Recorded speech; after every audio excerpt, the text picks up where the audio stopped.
This week's Sidra, called Tazria, is often aligned with and considered to be leprosy, a dreadful human disease for which we are impelled to do something about, to segregate the individual who has contracted the disease and protect the people who aren't affected by it as of yet.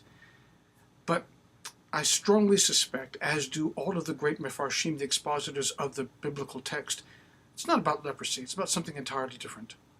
In fact, most of the modern day and ancient commentators said this has something to do with the creation of the universe, that man was created at the apex of all else. Remember, 7 days were creation. The seventh day was the day when God rested from the creative processes.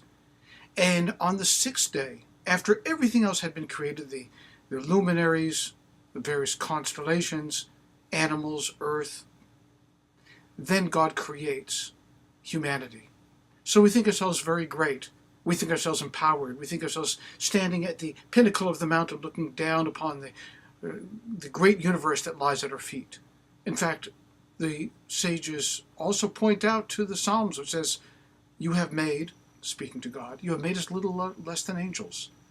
So don't all these things conspire to indicate to us how great and wonderful we are, which is why we have the parsha called Tazria, to remind us that we're little lower than the angels, but we're not much better than the animals.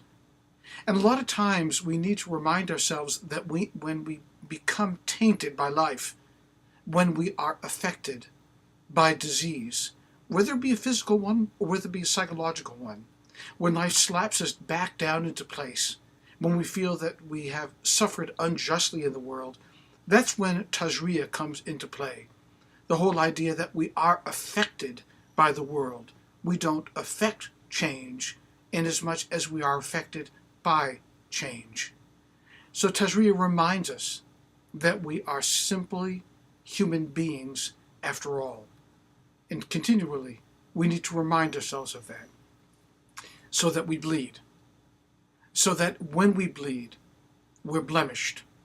And after that bleeding and blemishing takes place, we come to the altar of God and we say, we are your humble servants, God. So in a sense, this is turning back the hands of time all the way to the beginning, to remember where we started, that humanity was created from the earth, from the very ground. And when we understand this, when we recollect who we are and where we came from, we will treat each other with greater kindness, with more dignity. And perhaps we'll treat ourselves with greater dignity at the same time. Remembering that we are fallible, remembering that we are human, but at the same time we have to strive to be humane.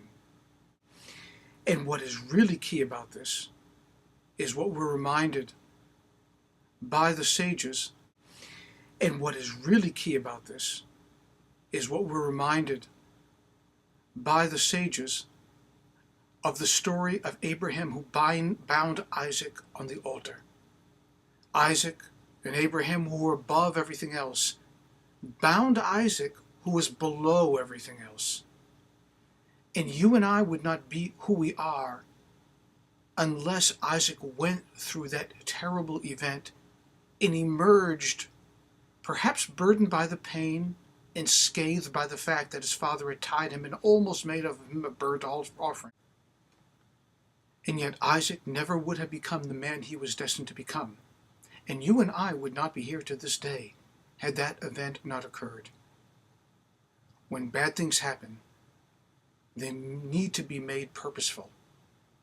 We need to realize who we are, where we came from, and then work out of the depths of that marginalization a triumph of growth and becoming the true self that God knows that we can be. Shabbat Shalom.